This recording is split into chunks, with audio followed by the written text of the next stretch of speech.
All systems go. Clear for liftoff.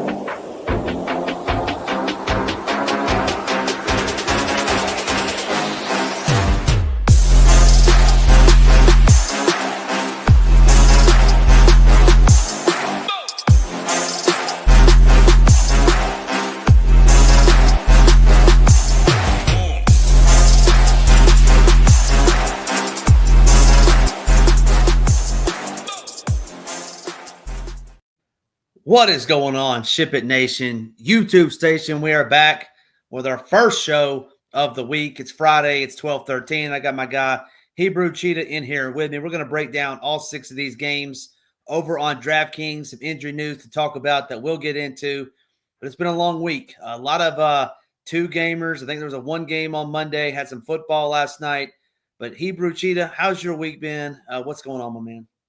It's been good. Nice relaxing week for me, not having to do those 3 shows like normal, but definitely excited to be back on here talking hoops with you and talk through this nice 6-game slate.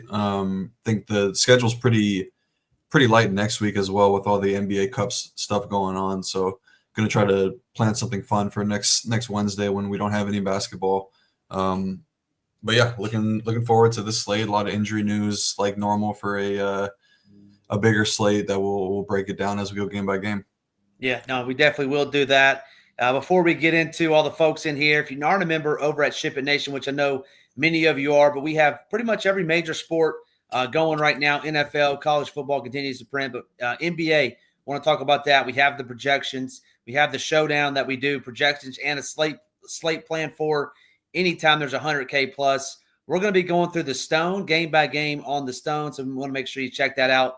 Hebrewcheetah, myself, and BJ do a core report 7 days a week. Cash core report for my guy Title. Slate plan, no better slate plan in the business. Hebrewcheetah, 5 nights a week, does a great job of breaking that all down. But let's say hello to some folks in chat. My guy Winslot's in here. Nate D. Ryan Shepard's in here. Parabay, my guy Wardo, biggest New York Knicks guy out there. Jason Turner, what's going on? Michael W. Anthony, Big Boy Massey in there.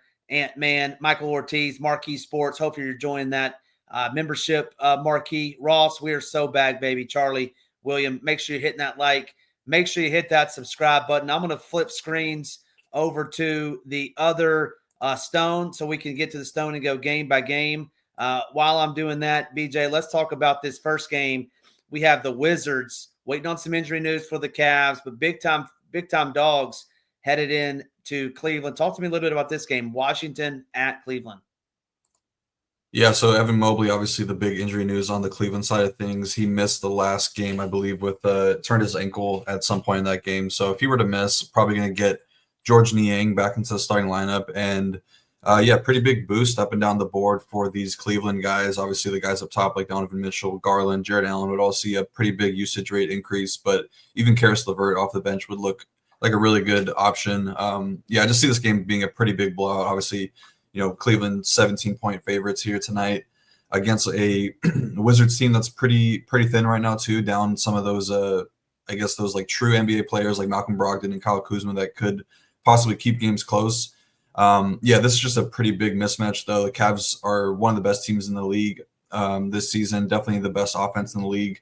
Their defense has been a little bit worse than it was last year, but still top 10 in the league. And the Wizards pretty much up and down the board are terrible everywhere defensively, transition, 3-point defense, rim defense, you name it, everything on defense, they're pretty bad at defending. So I have a pretty strong lean that this game is going to blow out in a big way. So I don't really want to get super deep into it if Evan Mobley is in, but if he's out, I would not mind George Niang or Karis LeVert as value plays. I do think Darius Garland have a little bit of upside at 7.5K. It definitely would be max 1, Donovan Mitchell and Darius Garland.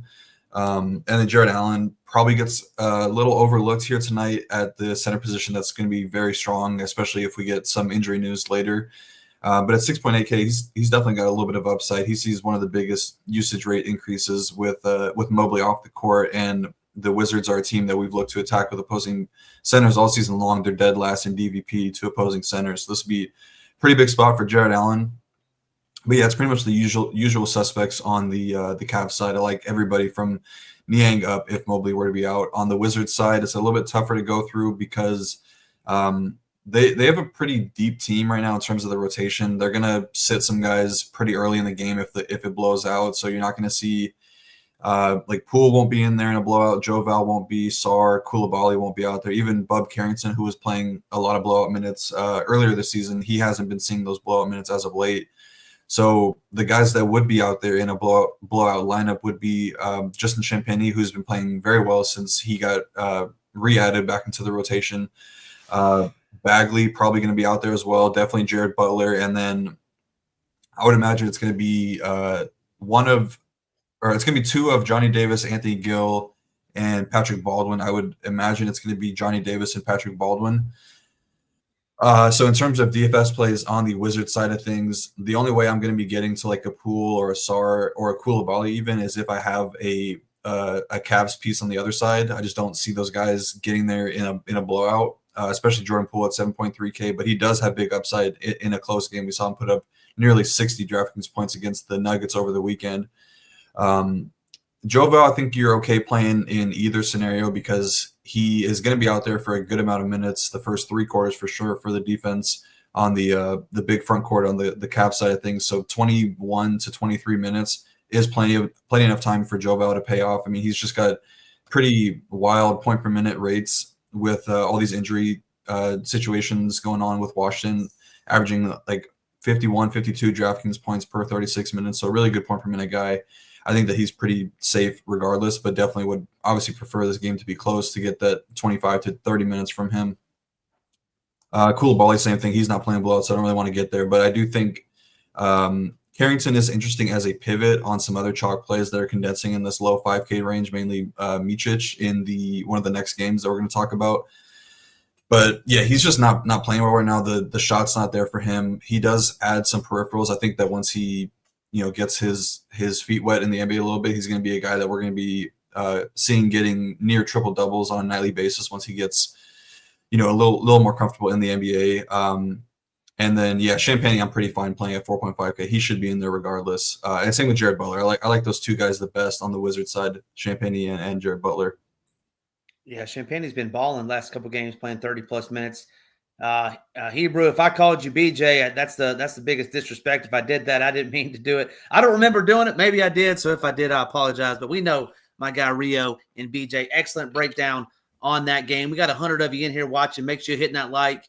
Make sure you're hitting that subscribe button. It helps us out a ton over here. We're going to move rock and roll to the next game, which I think is going to be a good game. You got the Pacers headed in to Philly minus 6.5 tonight. Pretty decent total, 228 point total. We got my guy Tyrese Halliburton. I can never seem to get right, but some interesting pieces in this game. Talk to me a little bit about the Pacers and some of the injuries that they have.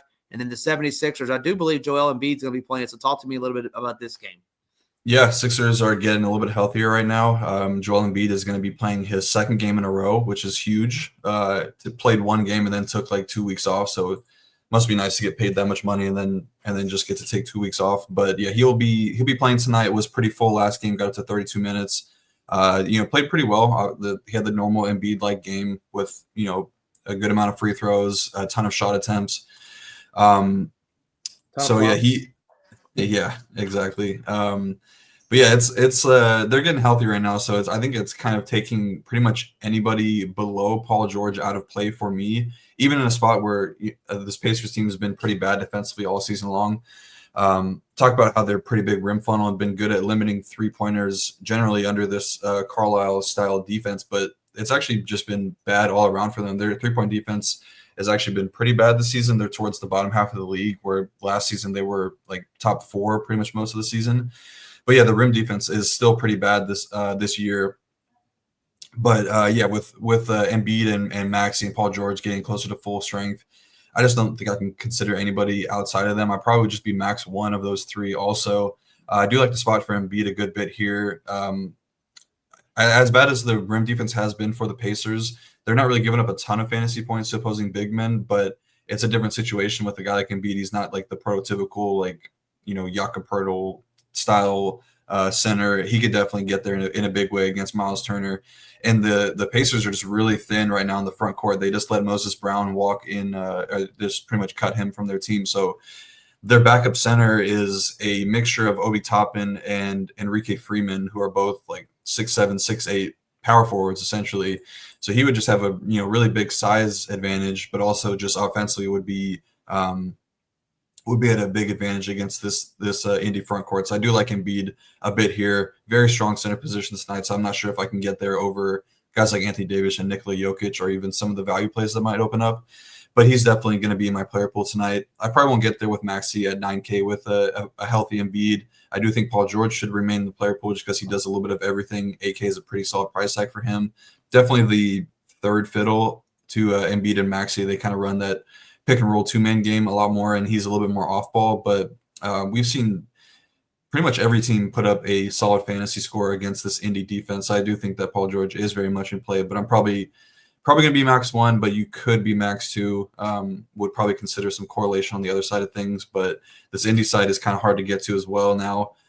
Just with the prices coming up a bit, 8.6K for Halliburton, 8.1K for Siakam, 7.3 for Mathurin is too much, 7K for Turner in this matchup versus Embiid, where he's probably going to get into foul trouble pretty quickly. So I probably won't get to anybody from Miles Turner up, but I do think that the values, mainly TJ McConnell and Andrew Nembhard, are decent plays. TJ pivot off of Micic. He had a career night against Charlotte the other night, so he's definitely got that upside.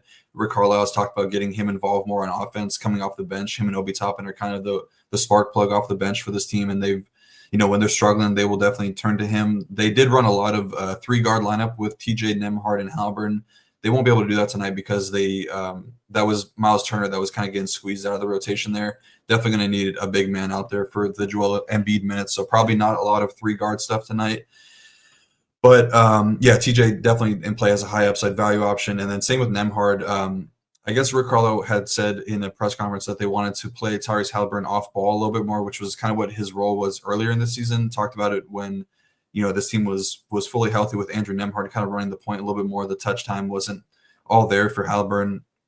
Usage and assist numbers were down pretty in a pretty big way in comparison to last year's numbers. And then you saw a stretch, the last month and a half or so when Nembhard wasn't at full strength, where Halliburton's numbers kind of got ticked up. But yeah, I think they're going to start to go with Nembhard a little bit more on ball and get some more offense out of Halliburton off ball.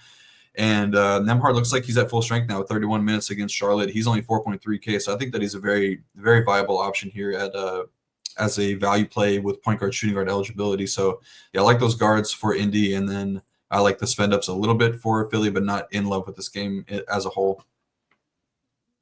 Yeah, excellent breakdown there. Go Foos. I don't know who Jay Jackson Jr. is. I don't know if that's Jaren Jackson Jr. We're getting to the Grizzlies here in a moment. I don't know if there's another one. If another Jay Jackson Jr. That Jaren's the only one I know. We'll get to him here in a minute. Excellent breakdown there. Moving on to the next game, Lakers at the T-Wolves. LeBron missing his second straight game. Who gets the biggest benefit with LeBron being out? Talk a little bit about that. I know we don't play these Timberwolves guys too often, but any Timberwolves guys that you like tonight, they are pretty, 8.5 point favorites. Lowish total, 213.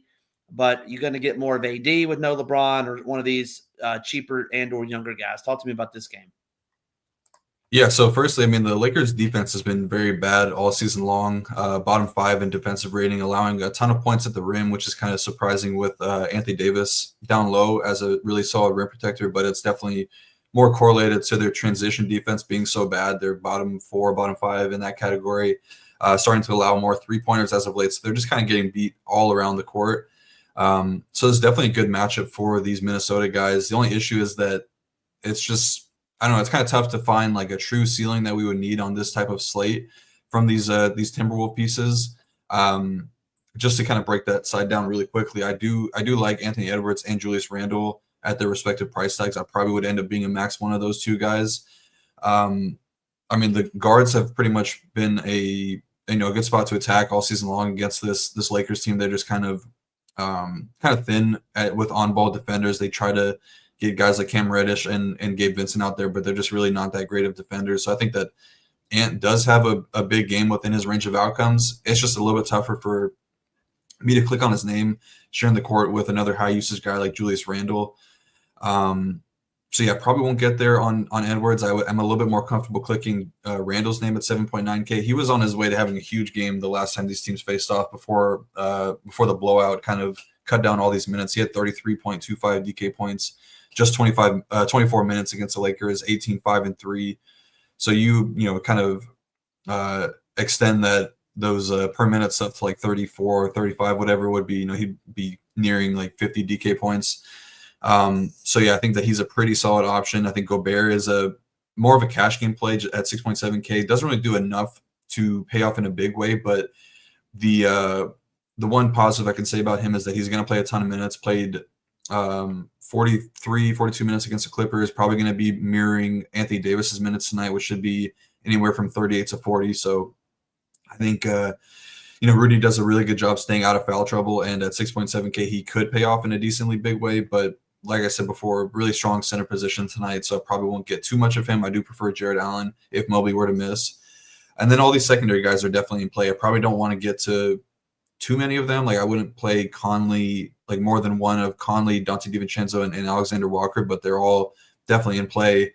Jaden Daniels, I'm kind of okay fading, just doesn't really do enough on offense to get there. He has been playing a lot better as of late, mainly on the defensive side of things, but he's shooting the ball a little bit better as of late as well. Just don't really need him out there for a ton of minutes with no LeBron James tonight, so probably won't get to him. But then, yeah, Naz Reid at 4.6K has a ton of upside in a good matchup. I like him the most out of those value plays. On the Lakers side, the guys that benefit are the guys you would pretty much expect: Anthony Davis, Austin Reeves, D'Lo, and Rui Hachimura, the four main guys. Austin Reeves will be back tonight. He's probable. Not sure what type of minutes limit we're expecting for him. Probably, he might just be back to full right away, just with this team kind of being down, ball handlers being down, a lot of scoring with no LeBron. So they might just throw him out there for 34 minutes right away, just because, Gabe Vincent just doesn't do enough. They're really thin at the guard spot right now with guys that can actually create offense. So I think that he's pretty solid. Has a near 6% usage rate and 1.1 point per minute with LeBron off the court this season. So 6.3K I think is a very good price tag for Reeves. Anthony Davis obviously has huge upside here, averaging just under 60 DK points per 36 minutes with LeBron off the court this season. First game this season with LeBron out, which was the game I actually got to see in person. He put up 61 DK points and didn't really add any playmaking. Only had 1 assist, but 30 points, 11 rebounds, 5 blocks in that game. He's historically done very well against Rudy Gobert in his career. There's a couple games last year where he had like 70 pointers against him. So I think that he's a totally fine option. 11K, definitely plenty of upside there. And then D'Lo, I was pretty excited to play him before. I thought Reeves was going to miss. I thought he'd be a pretty solid play. Now it's a little bit tougher because he's probably going to be coming off the bench still.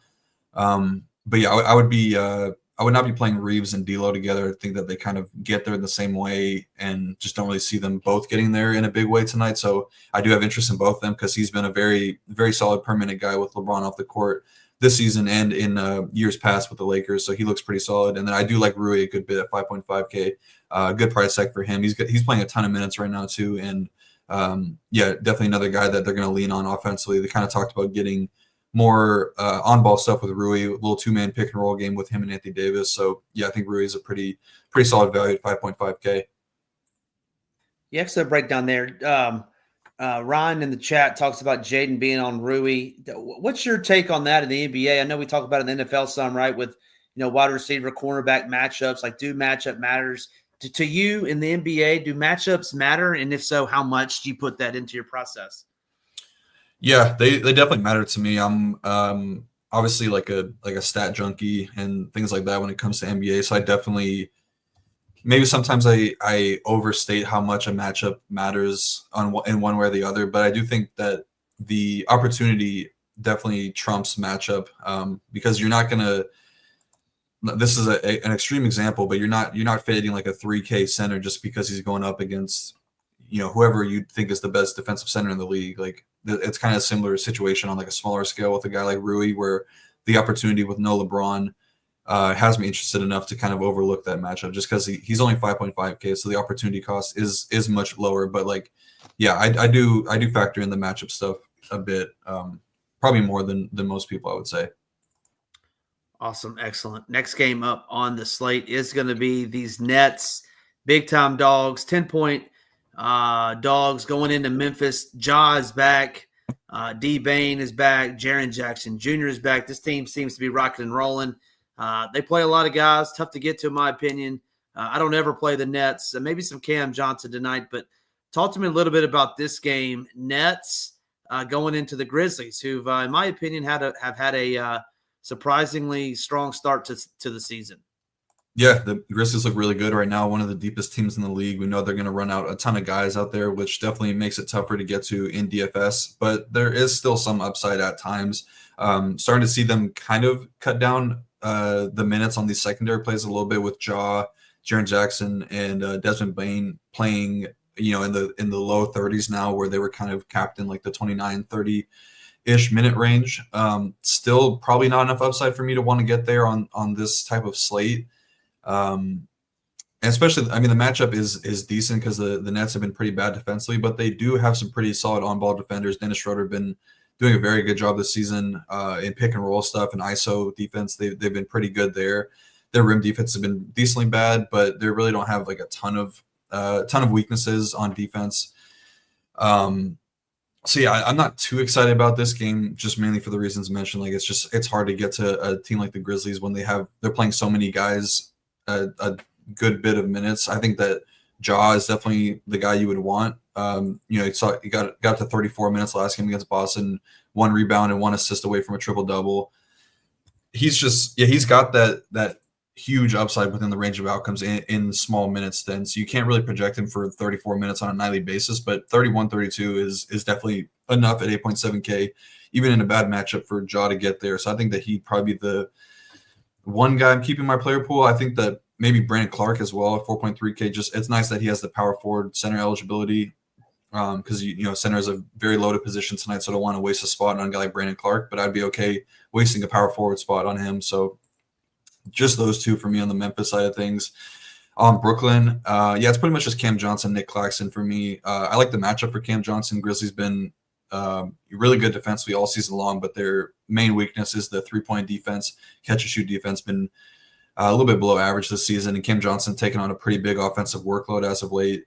Do kind of worry that these minutes start to get cut down for these trade candidate type players like Schroeder, like Cam Johnson, Dorian Finney-Smith. But yeah, right now he's playing a ton of minutes, taking a ton of shots, exactly 26 points in 3 straight games.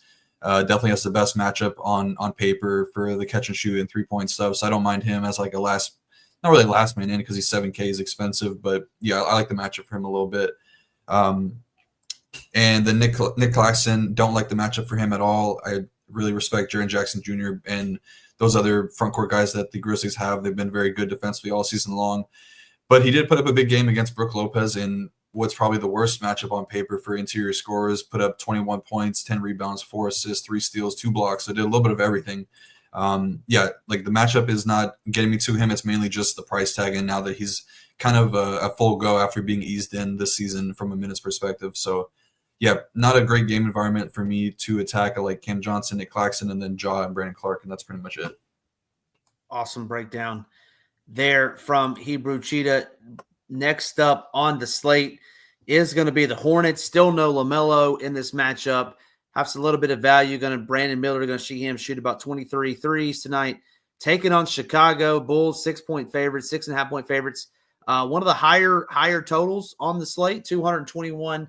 So talk to me a little bit about this game. Interested in your take on Brandon Miller in this matchup and any Bulls that you're going to like. And I know you alluded to it earlier, but talk a little bit about Vooch. I saw some chat about people don't think he's going to play. Some people think he's going to play. What's your take? And just talk to me overall about this game.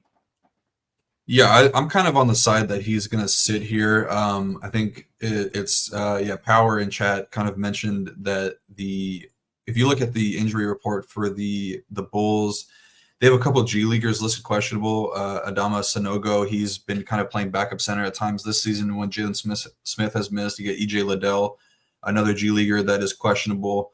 That kind of gets me on the path that I think he's going to miss tonight. I don't know. I could be wrong though. It's a 7-point spread.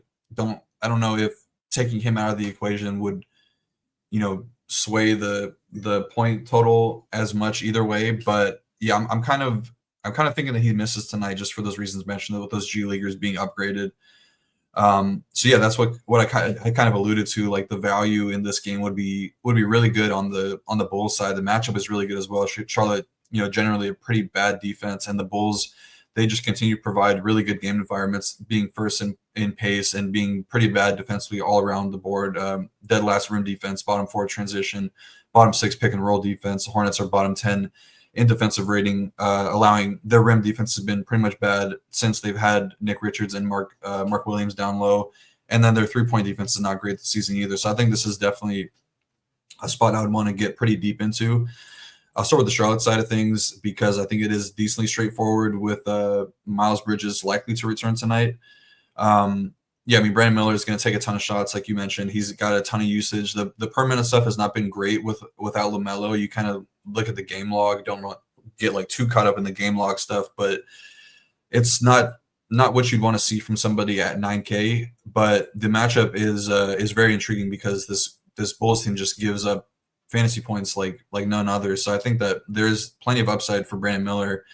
And then even more if Miles Bridges were to miss. I don't think that Bridges is going to miss. I think he's back tonight. He's been kind of practicing for a bit, and probably is a little bit closer to full than like 80%. But yeah, Brandon Miller definitely has a ton of upside in this matchup. So I'm going to bump up his projection a bit to try to get deeper into this game because I do think that there are some 55, 60-point games from Brandon Miller. But yeah, I mean, the rebounding rates have kind of taken a big dip since Nick Richards and Mark Williams have been getting healthier. We saw Brandon Miller kind of flirting with double-doubles on a nightly basis. That's kind of changed now.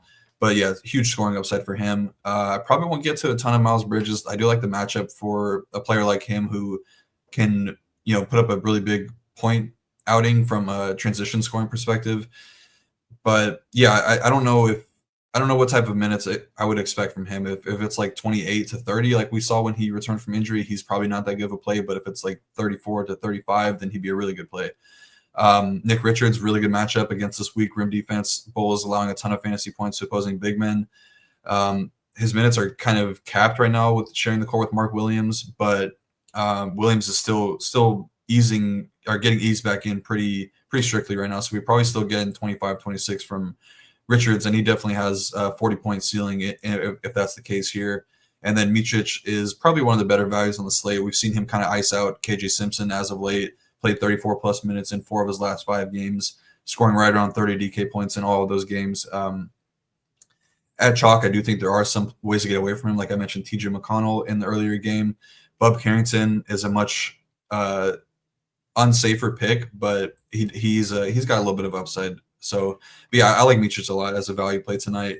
And then on the Bulls side, if Vucevic were to miss, it's Jalen Smith. He'd probably be a lock for me tonight. I think that he'd be starting, probably playing 26 to 30 minutes around there. And yeah, he's a really solid point per minute guy. So I think, and it's a great matchup, like attacking the Hornets front court with opposing big men. So I think that he'd be a very solid option. But we also see Levine, Kobe White, and Josh Giddey all see a pretty big increase in their usage and fantasy output with Vooch off the court this season. I think Levine will be a pretty strong option. He's always kind of getting a little bit of ownership just for being in that like mid to upper 7K range as a shooting guard small forward and is very scoring dependent. But I do think with Vooch off the court, probably going to be needed a little bit more for ball hand. They do run some offense through Vooch as a playmaker, so probably more ball handling going his way, and then the rebounding rates would increase as well. And Kobe White is, he missed a handful of games with that wrist injury, pretty much back to full now, got to 37 minutes against Philly. He looked really good at 6.9K, and then probably wouldn't get to Giddey at 6.5K just because the minutes can really get ticked down in a big way if they decide to go with a little bit more defense. I mean, even then, he's just not – you're rarely getting 30 from Giddey, and if you do, it's probably 32. So, yeah, I probably wouldn't get to too much of him, and then probably not get into to Io now with Patrick Williams and Lonzo Ball set to return. So, yeah, I would like Jalen Smith a lot. I'd like Levine and Kobe White a good bit, and then those Charlotte guys that I mentioned. Yeah, excellent stuff right there. Great breaking it all down. We got one game left. We mowed through these games. I believe we got one game left. It's going to be a good one. Got another injury to report in that one. We have Jamal Murray, who is questionable. Aaron Gordon And we don't think Murray's going to play, so obviously stay tuned to that. Aaron Gordon back in action, we think. But talk to me a little bit about this game. I think it's going to be a good game. It's Westbrook taking on his former mates. Got the Clippers coming into the Mile High City, 5.5-point dogs, 226-point total, 227. Clippers at the Nuggets. Talk to me a little bit about this one. Yeah, both teams dealing with some decently big injury news. Clippers side a little bit less so, but still, I mean, you're losing one of your best on-ball defenders in Derrick Jones Jr. He's going to be missing the next couple of weeks, already out without Terrence Mann as well, but are getting a little bit healthier with Norman Powell pretty much back to 100%.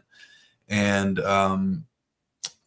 yes, I mean, like definitely losing some good defenders over there. So there will be a little bit of value opening up on guys like Kevin Porter Jr., Chris Dunn, and then maybe even Nicholas Batum if he's starting. I probably am not going to look to go there, but he is a start candidate.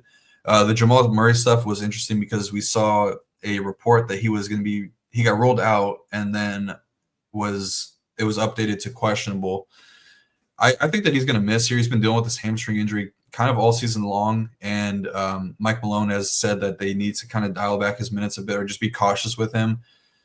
Probably a good spot to sit him. I'm going to kind of go forward with the expectation that he sits, and then I'll adjust if we get news throughout the day. I just think that Westbrook would be like an exceptional play. I'm not sure if there would be enough time in between to kind of move your rosters around in terms of late swapping stuff. But I'm gonna just kind of go all in and say that Jamal Murray is going to miss tonight because he was spotted at practice this morning or shoot around, not really doing too much. Wasn't really like dressed as if he was practicing for real, just kind of like getting shots up. So yeah, I'm going forward with the expectation that Jamal Murray is going to miss tonight. That gets me onto Westbrook and Nikola Jokic. I think Jokic you're playing regardless, but at 12.5K, I'm going to find ways to get to him. Hopefully the Vucevic news goes in our favor and we get a good starting center at 3.5K to get up to Jokic at 12.5K. But I mean, man, there's just not much to say about him. He's just clearly the best player in the NBA right now. Obviously the front runner for MVP, averaging 71.5 DK points per game, 32.3 points per game, 13.6 assists, 10.2 assists, or 13.6 rebounds, 10.2 assists per game, having one of the greatest seasons of all time. So I definitely want to find ways to get up to him. Not too worried about the matchup for Zubac. He's done pretty good against him in their matchups in the past. I think that I'm just going to just find ways to get to Jokic. I just don't like, he's the only guy in the slate with 100-point upside, like realistically, and definitely like pencil him in for upper 60s tonight for sure. Westbrook has been really good all season long, filling in for Jamal Murray. 5 games that Jamal's missed this season, averaging nearly 39 DK points per game. Should be playing right around 32, 33 minutes, so he looks good. Michael Porter Jr., slightly around a like 1 point-ish point per minute producer. Not great price tag for him at 7.1K. Clippers are getting a little bit worse against catch-and-shoot guys, so there's a little bit of upside there from a scoring perspective, but probably won't be looking to get there at 7.1K. And then Aaron Gordon at 5.5K is just too cheap. He's going to be playing, lower 30s minutes, playing a lot of defense on James Harden, which does bring a bit of foul risk. But if Jamal Murray were to miss, going to need some more secondary scoring. So he would be pretty good, get some of those backdoor cuts. And then on the Clipper side of things, it's a good spot for them too. I mean, the Nuggets have not been great defensively all season long. Saw what happened over the weekend against the Wizards. Their rim defense has been pretty bad all season long. Definitely going to get a little bit better with Aaron Gordon getting healthier. But yeah, I mean, the small sample of the early season stuff has not been good for Denver. So I do like these Clippers pieces a bit. This is probably, outside of the Charlotte and Chicago game, this is probably my favorite game environment on the entire slate. And ownership looks, to be held decently in check on guys like James Harden coming in single-digit own, even Zubac single-digit own, Kevin Porter Jr., decently low owned for a value. Norman Powell's going to get a ton of ownership, but I'm kind of in agreement with it because he looks really good here. But yeah, for James Harden, he's been really good against the Nuggets all season long. He should be well rested. Got a game off against Houston. Only played 25 and 32 minutes in the 2 games before that. So it's been a pretty nice week for James Harden, taking some time off. In the 2 meetings versus Denver this season, 1 game that Aaron Gordon missed, he's averaging 31, 7.5, and 13.5 assists per game, 64 DraftKings points per game. Definitely a little bit of a different situation with Norman Powell returning and getting healthier. Probably don't have that same massive role we were seeing from Harden for that stretch of games that Norm was injured, but should definitely have a good scoring upside here and good potential for a big assist game. Zubac 7.4K, a little bit too expensive, but the matchup is not terrible. Denver has actually been really bad against opposing big men this season. Bottom 4 DVP versus centers. The rim defense has been bad, like I mentioned.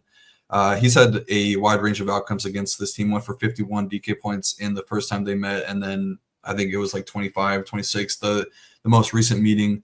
So yeah, he's definitely got slate breaking upside, 7.4K. So going to be in my player pool, but I don't think that I can get to him over guys like Jared Allen or Jalen Smith or AD, Nikola Jokic, like all those types of guys. I do like Norm Powell a lot at 6.3K though. He's a full go. We've seen him get up to like 37, 38 minutes on a nightly basis when he was healthy earlier in the season. He's scoring, like he's having a breakout year this season, really taking on a big offensive workload for the Clippers right now. I think he had his career high in points against Denver the first time they met, 37 points in that one and 28 points in the last game. And I think that was his first game back from injury the last time that these teams faced off.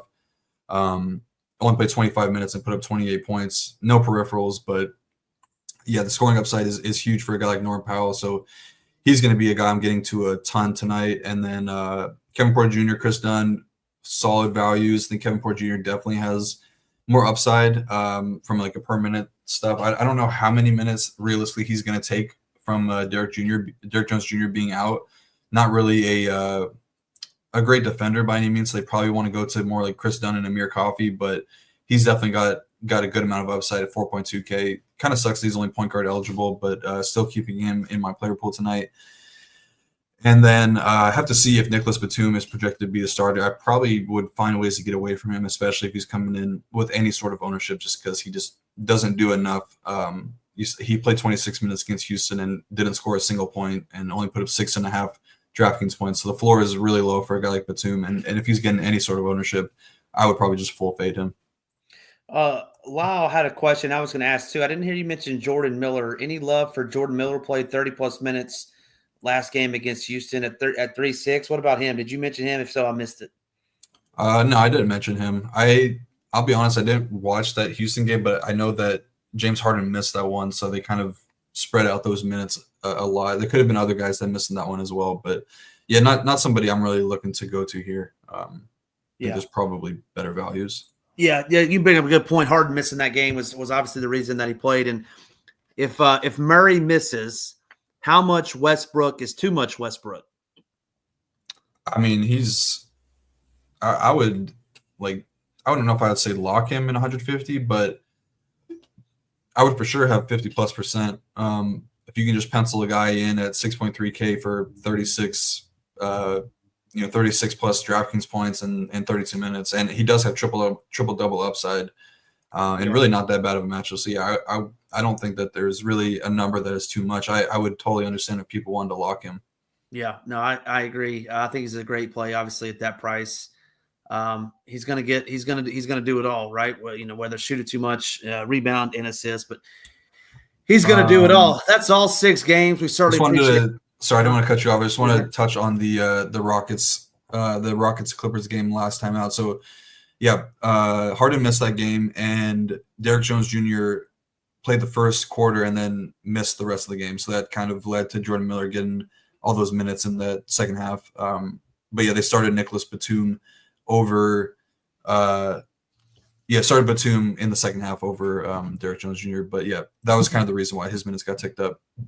Gotcha. It makes perfect sense. That'll do it. That's all 6 games. If you need any insight on the FanDuel games that we didn't get to, the 2 on those, head on over into our Discord, fire away, tag your boy at Ham, tag Hebrewcheetah, tag BJ. We're happy to take all your questions, but don't do it like 2 minutes before lock. Make sure you do it early. Give us some time to get our lineups in. We certainly appreciate you tuning in. Make sure you're hitting that like.